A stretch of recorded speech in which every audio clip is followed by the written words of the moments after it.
Pour commencer cette vidéo, je tiens à préciser que j'ai un patrimoine immobilier conséquent et que je ne critique pas l'immobilier au global comme classe d'actifs. Je pense qu'il faut certainement avoir de l'immobilier dans un patrimoine diversifié. Je veux simplement t'expliquer pourquoi aujourd'hui je n'y investis plus du tout. C'est parti. Premièrement, c'est l'investissement que tout le monde fait. Vraiment tout le monde. Alors bien sûr, ma vision est un petit peu biaisée, puisque moi je suis au contact toute la journée d'investisseurs qui investissent dans les startups, et en général, quand tu en arrives à investir dans les startups, c'est que tu as déjà fait les autres investissements plus classiques, comme par exemple l'immobilier. Mais en réalité, si tu regardes bien, même les gens autour de toi qui ne sont pas dans l'investissement plus avancé, par exemple dans les startups, les gens au hasard, il y a quand même beaucoup de gens qui investissent déjà dans l'immobilier. Et du coup, je me fais toujours cette remarque. Si tu fais exactement comme tout le monde, comment est-ce que tu comptes t'enrichir ?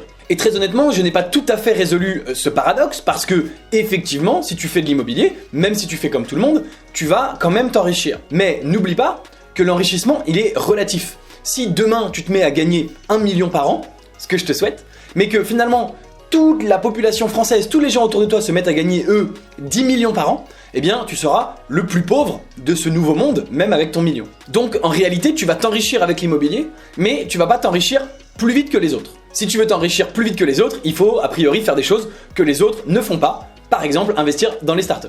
Deuxièmement, avoir de l'immobilier, ça prend du temps. Tout le monde le sait. Et ton temps, c'est ta ressource la plus précieuse, bien plus précieux que de l'argent. Tu n'as que 24 heures dans une journée. Est-ce que tes 24 heures sont bien utilisées à réparer une fuite d'eau ou à gérer ça pour tes locataires ou bien à envoyer une quittance de loyer? Tu imagines si Jeff Bezos gérait des appartements en 1995 au lieu de créer Amazon? L'une des meilleures façons de créer de la valeur économique, en théorie économique, c'est d'utiliser ce qu'on appelle le levier.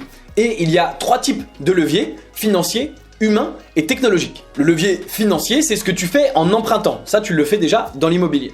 Le levier humain, c'est avoir des gens qui travaillent pour toi, les embaucher et les payer. Et enfin, le levier technologique, c'est utiliser des outils technologiques, par exemple l'informatique et Internet, pour améliorer, accélérer des processus que tu vas pouvoir faire moins cher.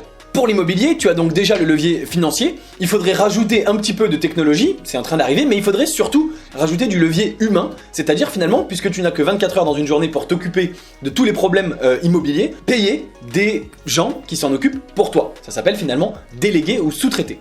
Le problème, quand tu fais ça, c'est qu'évidemment ton investissement immobilier devient tout d'un coup beaucoup moins rentable. Il y a donc un paradoxe dans l'immobilier, soit faire un investissement hyper rentable, mais devoir y passer du temps que tu ne peux pas passer à autre chose, soit ne pas y passer de temps et déléguer, mais du coup, la rentabilité de cet investissement est nettement moins intéressante. En tant qu'entrepreneur, je suis persuadé que tu peux mettre ton temps au service de quelque chose de plus rentable et de plus intéressant que simplement gérer des appartements. Je pense qu'on a tous les compétences de le faire et que sur le long terme, ça peut rapporter beaucoup plus. Dernière chose sur la question du temps, quelque chose que je trouve fascinant avec par exemple l'investissement en bourse, c'est qu'en bourse, tu peux très bien gérer un patrimoine de, 10 millions d'euros en quelques minutes par an. Si tu as un patrimoine immobilier de 10 millions d'euros, même si tu as des gens qui travaillent pour toi, ça ne te prendra pas 10 minutes par an, il va falloir y passer beaucoup plus de temps. Donc c'est un investissement, encore une fois, qui va te prendre beaucoup de temps comparé à d'autres. Troisième raison, le marché immobilier en ce moment.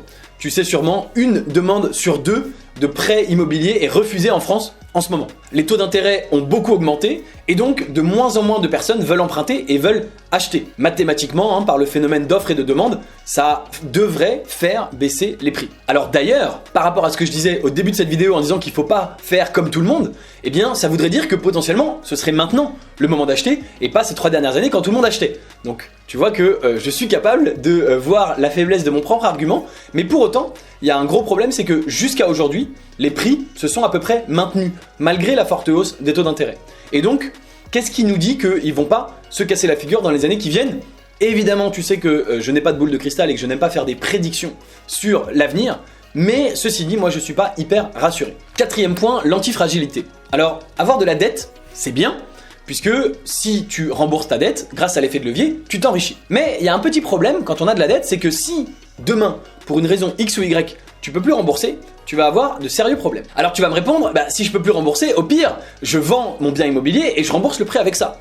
Ça fonctionne, sauf s'il y a une grave crise immobilière et que les prix de l'immobilier chutent.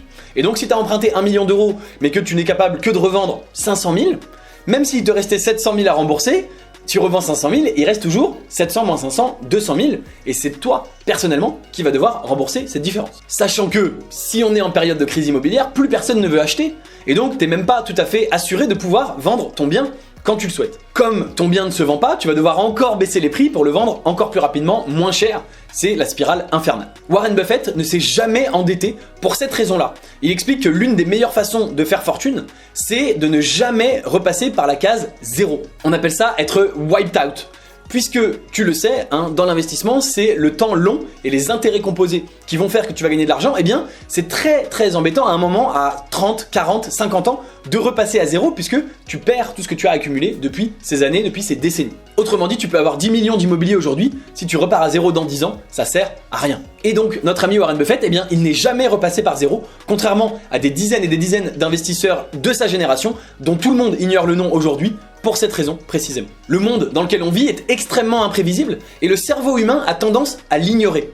On l'a vu avec la crise du Covid par exemple. Et donc à ce sujet, je t'invite à lire ou à relire le livre de Nassim Nicolas Taleb, Antifragile, et à te poser la question, est-ce que mon patrimoine est antifragile? Cinquième et dernier point, le temps que ça prend. Imagine, tu achètes un appartement à 1 million d'euros. C'est déjà un très bel achat. La plupart des gens qui investissent dans l'immobilier achètent peut-être moins cher que ça, mais partons sur 1 million, ça fait un appartement moyen dans Paris. Pour t'enrichir d'1 million d'euros, dans ton patrimoine, il faut attendre d'avoir remboursé le prêt, c'est-à-dire il faut attendre 20 ans. C'est dans Paris, donc disons que les prix vont monter, dans 20 ans, t'as remboursé 1 million d'euros, puis l'appart il vaut 1,5 million, tu t'es enrichi d'1,5 million, bravo. Mais en réalité, dans ma situation d'entrepreneur et de chef d'entreprise, je peux m'enrichir d'1,5 million beaucoup plus rapidement qu'en 20 ans. Comment? Eh bien tout simplement en bossant sur mon business et en développant mon activité. Surtout si je travaille à plein temps sur mon business sans être distrait à côté par l'immobilier justement. Et même si mon business ne génère pas 1,5 million aujourd'hui, eh bien j'ai la conviction qu'en y mettant du temps et de l'énergie,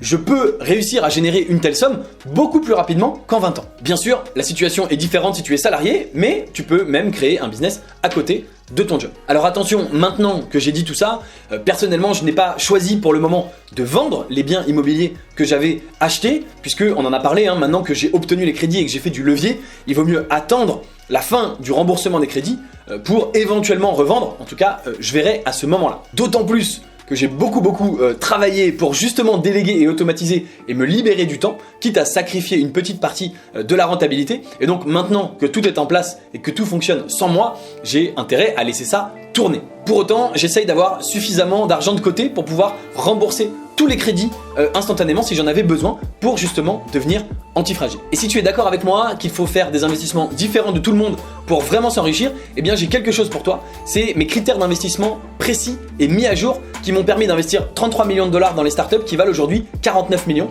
Ces critères, je te les partage entièrement gratuitement. Le lien est juste en dessous dans la description. Dis-moi en attendant en commentaire si tu es d'accord avec moi ou pas. Et bien sûr, explique-moi si tu n'es pas d'accord, c'est avec grand plaisir qu'on pourra débattre. Je termine en te disant que c'est l'état de ma réflexion aujourd'hui. Je suis en réflexion perpétuelle et donc il se peut très bien que mon avis change dans quelques années. Mais je voulais te partager ce point de vue aujourd'hui. Merci de m'avoir regardé jusqu'au bout. Mets-moi un petit like ou un petit abonnement si c'est pas fait et je te dis à très vite. Ciao ciao.